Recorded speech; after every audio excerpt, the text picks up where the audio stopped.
How are we all? Welcome back to Turf Moorhouse TV, and it is another match preview. It's Aston Villa versus Burnley, and yeah, it's the final one before the international break, which is a bit. Is it actually? Yeah, I'm sure it is. Yeah, it is. For a minute, I thought we had Leeds then in between, but no, Leeds comes afterwards. How is everybody? How's your week been? The weekend is here, and we don't play till Sunday. 2 o'clock on a Sunday to be exact at Villa Park, and I'll be uh, looking forward to chatting to a Villa fan very shortly when they can get in. And yeah, we'll be talking all things Villa Burnley. Let's talk about what Scott Parker's really said about this game. He's not really gone into much detail. He probably said a bit more on the socials. But according to the website, he's looking ahead to the fixture. Of course, he is. Um, and eyeing up that second Premier League win of the season. Despite competing well in away games, let's not forget we've done pretty well away from home, but we haven't really got anything away from home. In fact, we've not actually won a game away this season. He says, I'm pleased with the application we've shown in every game. We know where we are and where we want to be. Against tough opposition, we've done a lot right. The process, structure, and stability in how we work every day doesn't change. It's what carries us towards our long-term goals. The positives are clear. We have focus, clarity, and calm in our work, and we're fully fixed onto the next challenge. And obviously, in terms of Sunday's game, he says about Villa that they're coming off a couple of really good results, and we're going to be coming up against a really good side. They're really well coached by a top manager with world class players, and it's never an easy stadium to go to. They did a double over us last time we went there, and yeah, 3-2. I think it was the last time was at Villa Park. And he says he's expecting nothing but a tough test, but the focus is on us to go there and show what we're capable of as a group.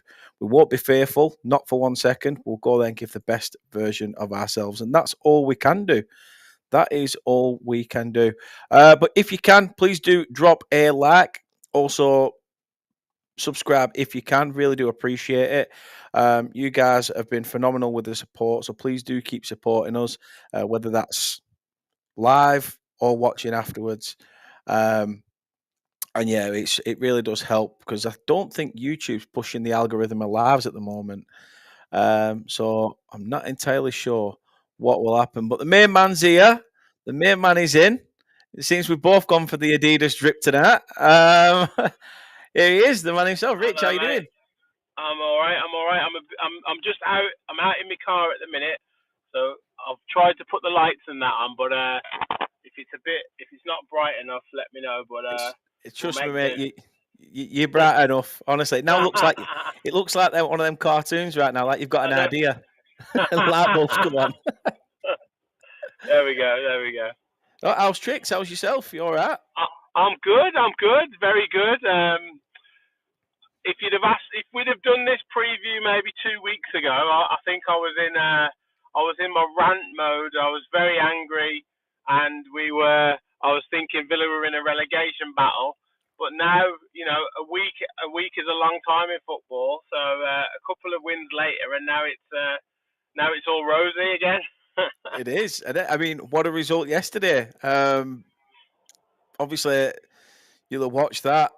What did you make of it? A good Just performance, weren't it? yeah, good professional performance. I think it's not clicking fully yet for Villa, and there's been a few reasons for that. But it was nice to see some more attacking play. It was good. We've always, since the start of the season, apart from maybe the Crystal Palace game, we've been fairly solid at the back, and that's been quite a good structure. But our attacking play hasn't been anywhere near what it should be. But it was nice yesterday to see some more moves clicking, some more progressive play through the midfield, and good to see some goals coming from midfielders. I'm sure we'll get onto it, but Emi Buendia, John McGinn contributing some goals, which they didn't do enough last season. So that's been good to see. Yeah, massively. I mean, for me, Buendia was wasn't he close to a move away in the summer? And it just goes to show that if you work hard, and take your chances when you get them, that you can be in and around it. And John McGinn's just John McGinn. He's a handful anyway. Plays with his arse stuck out and somehow still ends up winning games and getting on the end of it. I do like him. He reminds me a bit of Robbie Blake, the way he used to play. Um, but yeah, what did you make of the game before then? Obviously, we're speaking Premier League. There was the Fulham game as well. Again, you're on form's starting to kick in at the right time, as we say. Before that, again, it was the 1-0 win against Bologna. But yeah, obviously in the Premier League is where it needed to be the bread and butter, because you can get sort of Yeah. carried away with the European competitions and it derail your season. And I'm sure you probably had that worry. Yeah, I mean, back onto like just the first little point you made, Buendia. Yeah, he was potentially going to leave, and it was. He's admitted himself this week that he didn't know that he was going to be part of the club this season, or right up until the transfer window, and he kind of made it clear that he didn't want to leave, and his performances throughout pre-season, the way that he trained, convinced Emery to keep him. So absolutely fair play to Buendia, because I've not always been his biggest fan, but yeah, fair play to him for sticking it out. And yeah, the Fulham game, in terms of getting back to basics in the Premier League, it's interesting because again it was Buendia who came on at half time, and John McGinn who just grabbed the game by the scruff of the neck, took responsibility, and smashed the kind of goal that made it 2-1 from 25 yards. So it's kind of interesting that these two players that almost sometimes get written off, Emi Buendia gets written off because he's had injuries. He hasn't really Yeah. established himself as a Villa player. And then McGinn, who's the captain of Villa, every time we sign new midfielders, or every time we sign, some players who we think are kind of a higher standard, we always say, oh, well, it's probably going to be McGinn that'll miss out. But he always comes back. Like, you can never, ever, ever discount John McGinn. He's probably the heartbeat of our team still. And when he plays well, Villa play well. So, yeah, that was so important, getting that win in the Premier League. And, winning against Bologna the game before, getting that 1-0 victory, it wasn't the best of performances by any means, but it just sets you up for, it just gets a win on the board, and then you kind of can move on, and then you kind of get some momentum going. So that's what's been created this last week. 7 days in football is it's crazy when you think about it, because before that, draws against Sunderland with 10 men, draws against Everton, losing to Palace. It was like, this was meant to be the dream start for Villa, and it was kind of turning into a nightmare. So it was so important to get that win, and then, from our perspective, hopefully we can continue that and go into the international break with another one. No, that's fair shout, fair assessment, mate. I mean, Yeah. you said it there. That game against Bologna, the win against Fulham. That's two on the bounce on home soil. You'd be wanting to make it 3 on Sunday, and then obviously you've got Spurs next week. So again, you want to try and keep that momentum. Not next week, after the international Yeah. break. Yeah. I mean, what are you thinking then for this weekend's game? Because are you expecting to see changes with the fact that you're having to rotate the squad with European competitions? I mean, you Uh, have got there were a fair few players that didn't feature yesterday night, were there? Nah, yeah. So I don't. It's come out that Emi Martinez is going to have to have a scan, so he's definitely not going to play. However, I must say I've been extremely impressed with Marco Biza as the second goalkeeper. When we had a couple of seasons with Robin Olsen, and it just the downgrade from Emi Martinez to Robin Olsen was just crazy. So to have a capable second goalkeeper is brilliant. In terms of other changes, I mean, Buendia came off early yesterday, so I would assume that he'll be the number one sort of attacking midfielder in there. Morgan Rogers tends to play every game, so I can't see him being rested. Ollie Watkins came off, so he's our main striker. I guess the only position where he changes is left back. So he started Ian Matson on against Feyenoord. I imagine there's a potential that Luca Dean starts. He hasn't really got much opportunity to change at centre back because Tyrone Mings is injured, and Yuri Tillemans doesn't look like he's going to be fit because he's not been called up to the Belgium squad, but Amadou Mm. Onana has. So he may. I doubt Onana will start, but he'll probably come into the squad. I don't think there'll be many changes. I think it'll pretty much be the team that started last night. Potentially Luca Dean instead of Matson, and potentially Lamar Bogard instead of Kamara. But again, I doubt it because it's not like we've got another game coming up in the midweek. He can play Kamara and McGinn as the central midfielders because he knows that there's an international break coming up. So yeah, I don't think there'll be many changes.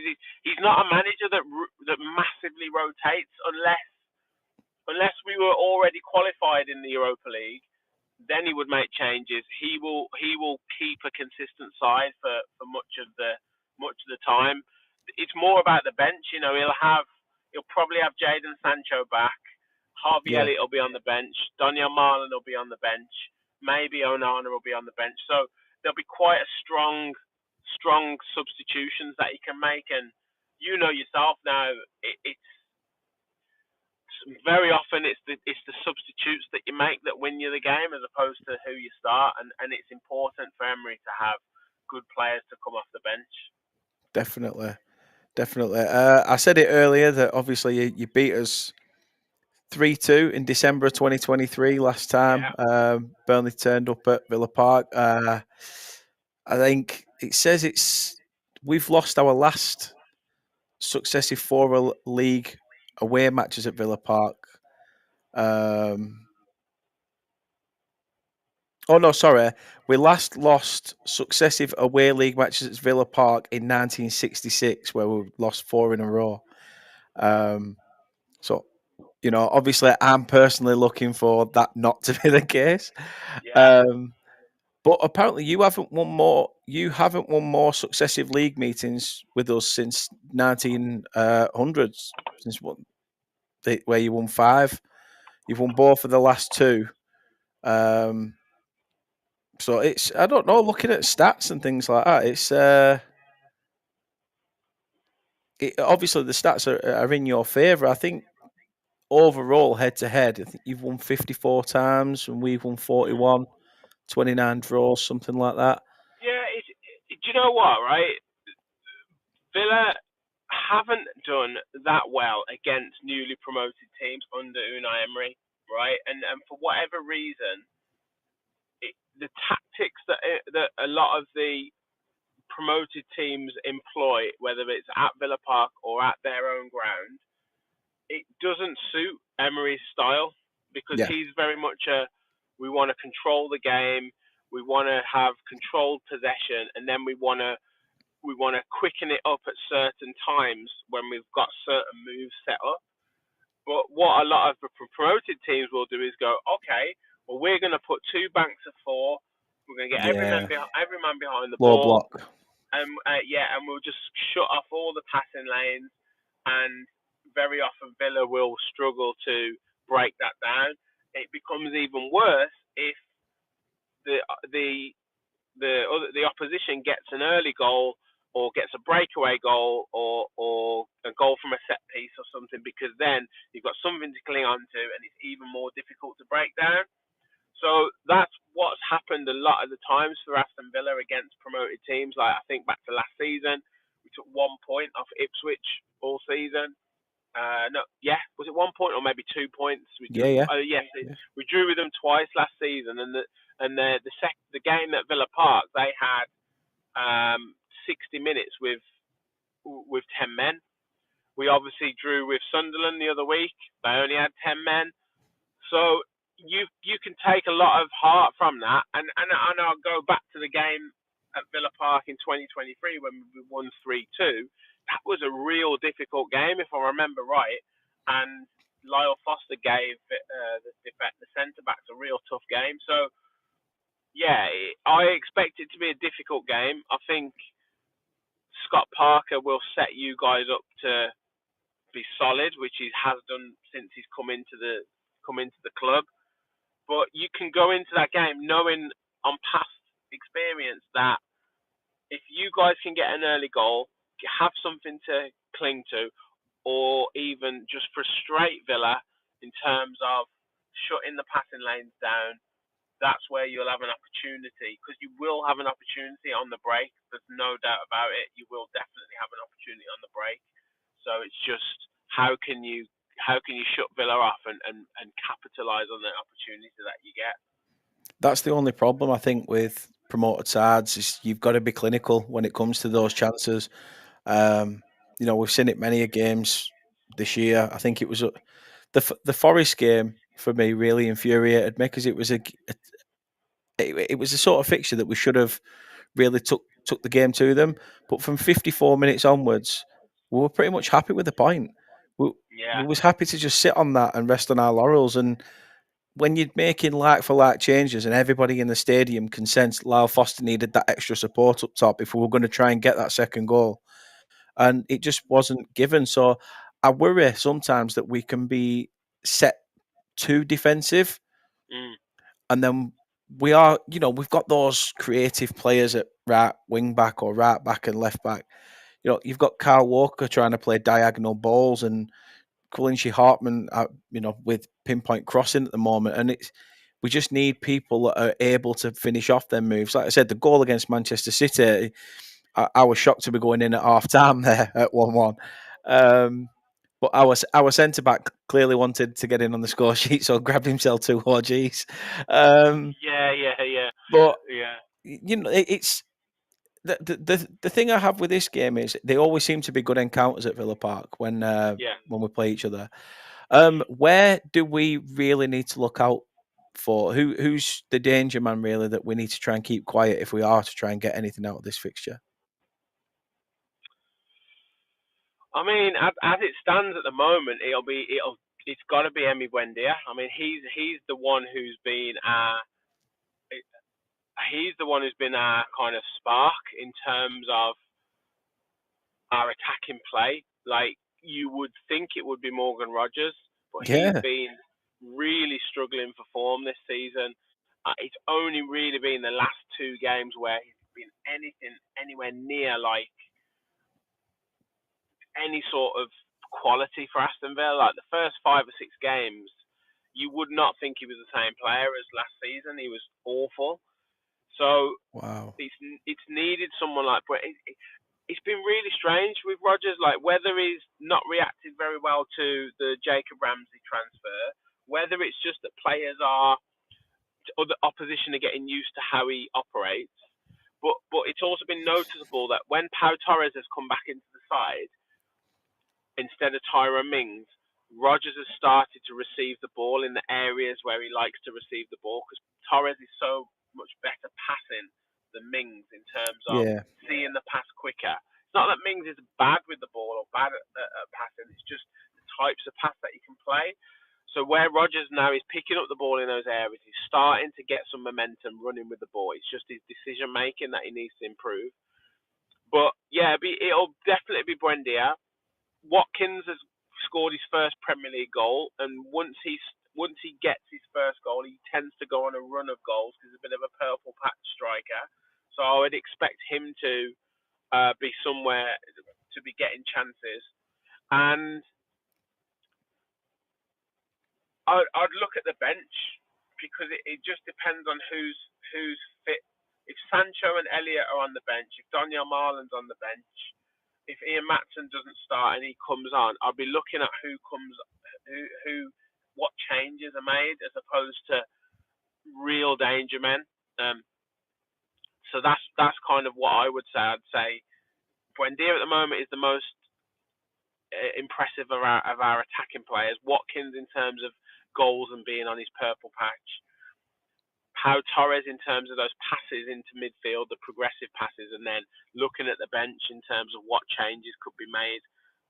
Because if we've got some variety in opportunities to bring players on, then it's going to be fairly relentless. And I guess you've probably found that in the Premier League. You know, once once you see off one attacking player or one attacking threat, it's like who else is coming on, and then obviously last week against Man City, you're in the game for a long time, but the changes they make or the relentlessness of the play that these teams have got, even like the middle level teams, like you said about Forest and teams like that, like the quality that they can bring on is just another level, and it's very difficult for the teams that have just come up.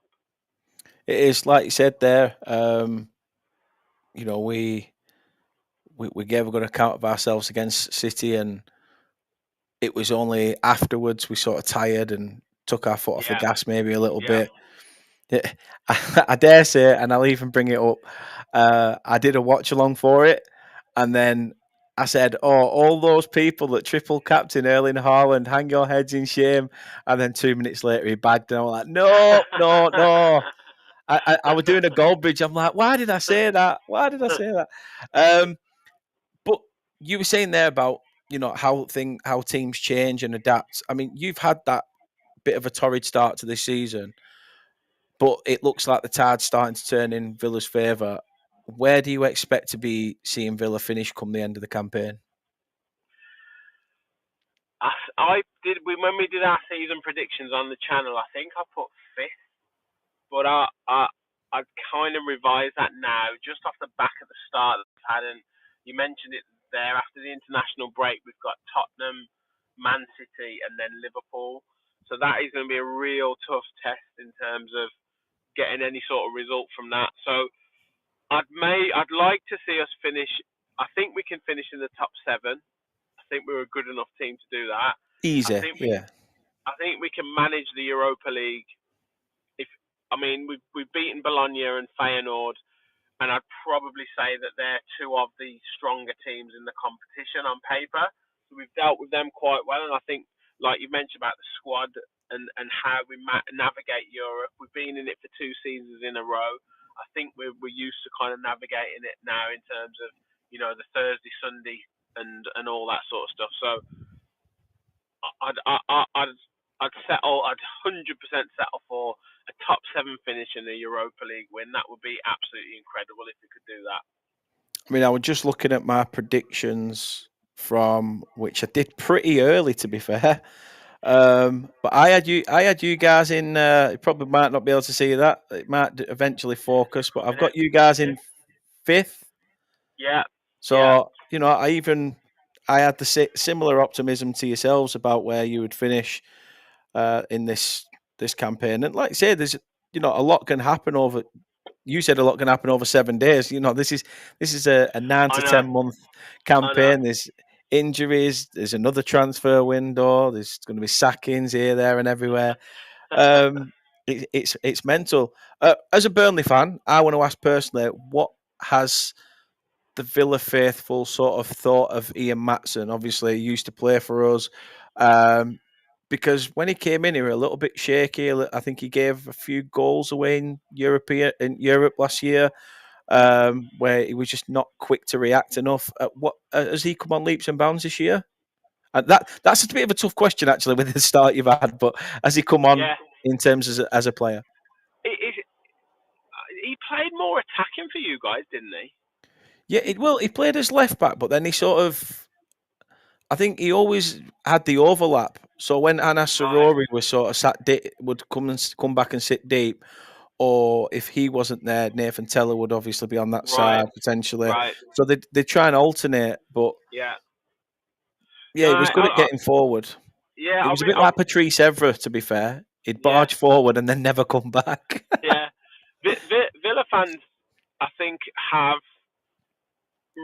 with Ian Matson. I think we've really wanted to see him play more regularly, and it's not necessarily been Ian Matson's fault. Like it was we thought when he came in for the money that he came in, he would be replacing Luka Dean, and that would be it. But to be fair to Luka Dean, he just went, he's not taking my place, and Yeah, Luka Dean's performances were so good last season, particularly with regards to Champions League that we were in last year, and I think Matson struggled to push him out the side. So he came on a lot off the bench. And then when he was starting games, he wasn't as involved as he maybe could have and should have been in terms of getting overlaps, doing what he was good at. he seems to have learnt a lot over pre-season, and his 1v1 defending seemed to be a lot better this season. And from last night's game, it looked like those overlaps, those driving runs were starting to come back. So that's, I think he's a very, very good player. He's got a lot of technical ability, and he could really be Villa's number one left back, and it looks like he is starting to get that level now.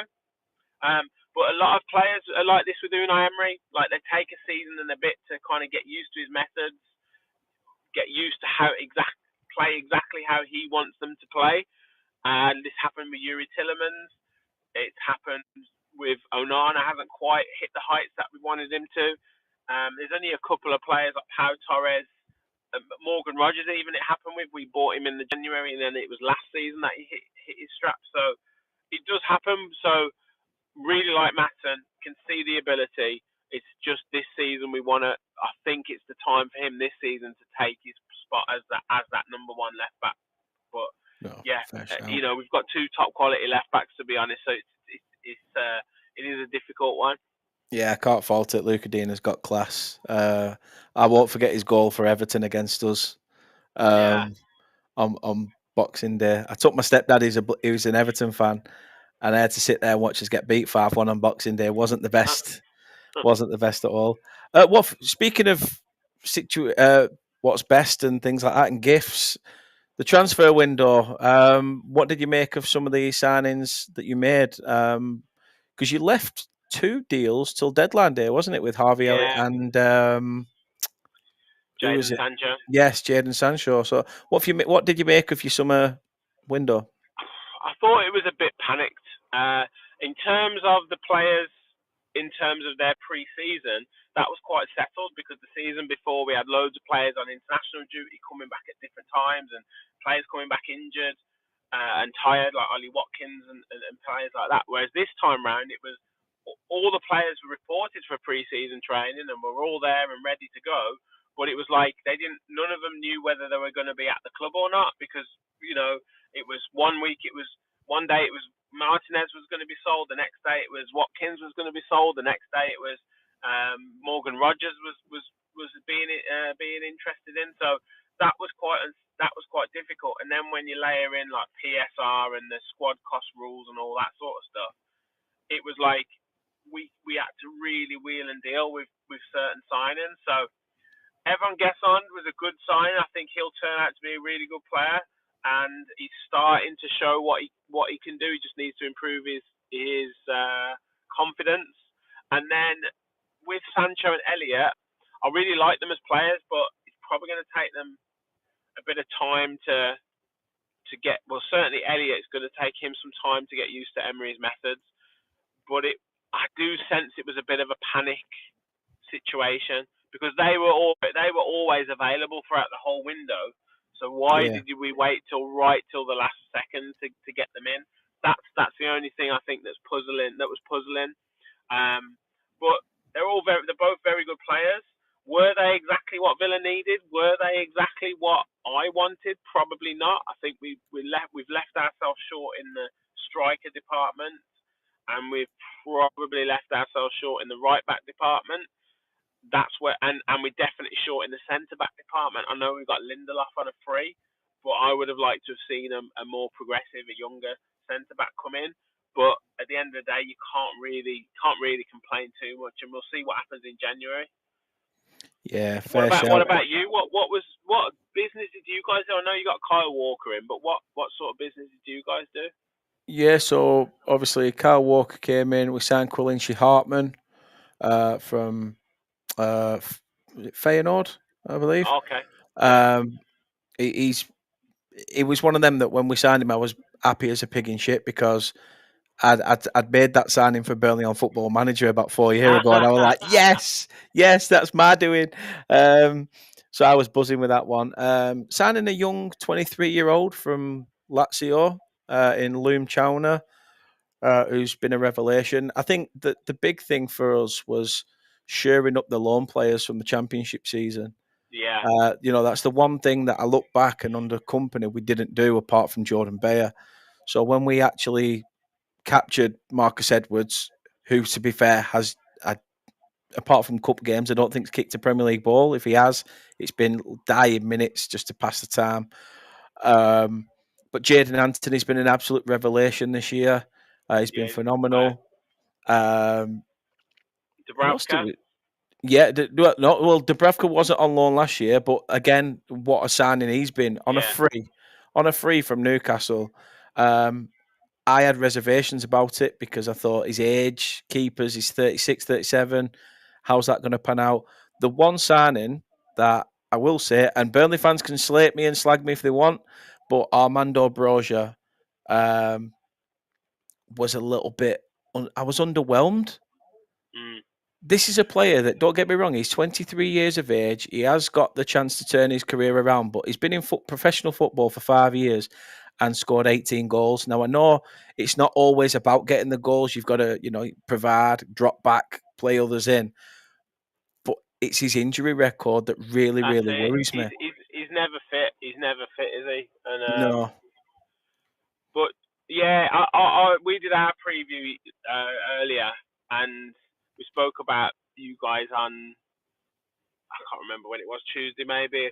But you're definitely a team, aren't you? That is the team element that Scott Parker's looking for in terms of being bigger than the sum of the parts, if you know what I mean. Like that, Yeah. there's no Kyle Walker's obviously a big name. Dubravka's experienced player, but there's no I don't know of a real star.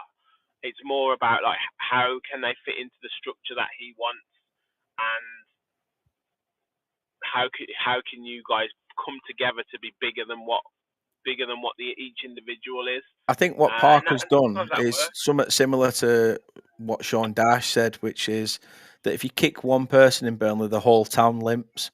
Yeah. And it's almost that sort of feel now that we've got that defensive unity. We need to try and find that attacking side of it.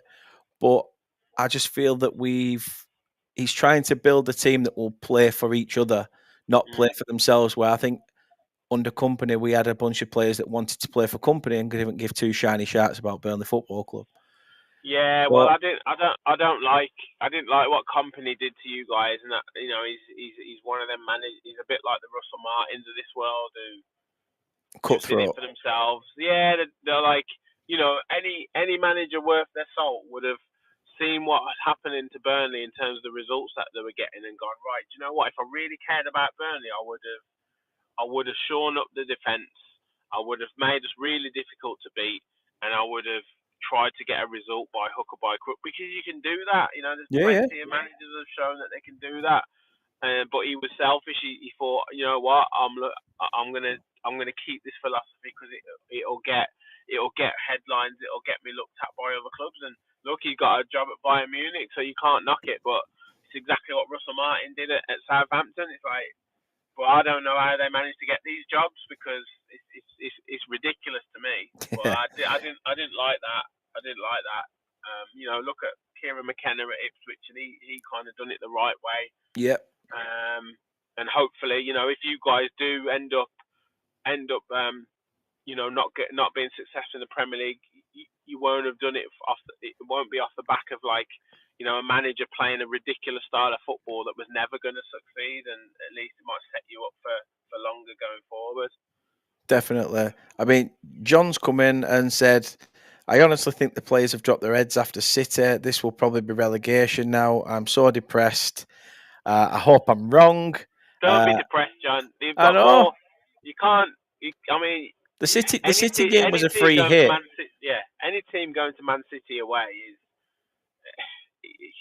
I mean, you just have to look at the way Arsenal approach those games against City away. Like, they Yeah, go there and put 11 men behind the ball. So you can't look at Man City as a barometer for the season.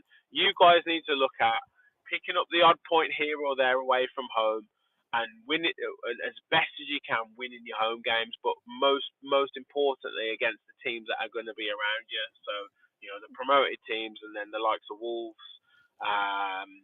I was going to say Everton, but I don't think they'll be down there anymore. But probably Nottingham Forest now. They've got Ange.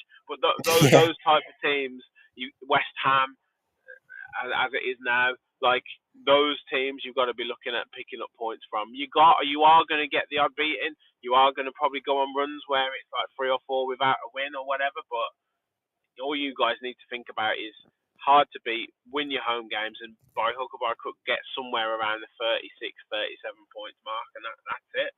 Couldn't agree more. To follow on from what John was saying, he said, "I don't think we can do.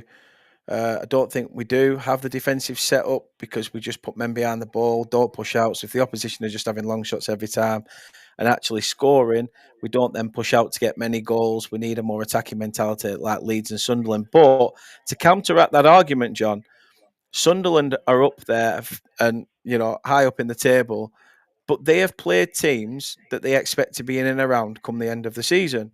They've played us and lost. So, we beat them, but yet look how high they are in the table. We only have to look after the international break.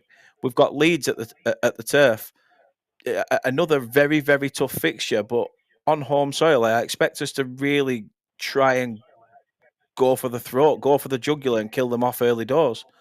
And that's what we need to be doing. Those teams haven't played Spurs, Manchester United, Manchester City, Liverpool in their first 6 fixtures. So, yes, they've had a better start and it looks like this, but I think it goes down to what some people say, that you can't judge a season based on what you're seeing at the beginning. There's a bunch of players that have come in during this window. They're trying to change the way they play, trying to gel as a team. The cohesion's growing with every match day. That's the thing we need to be looking at.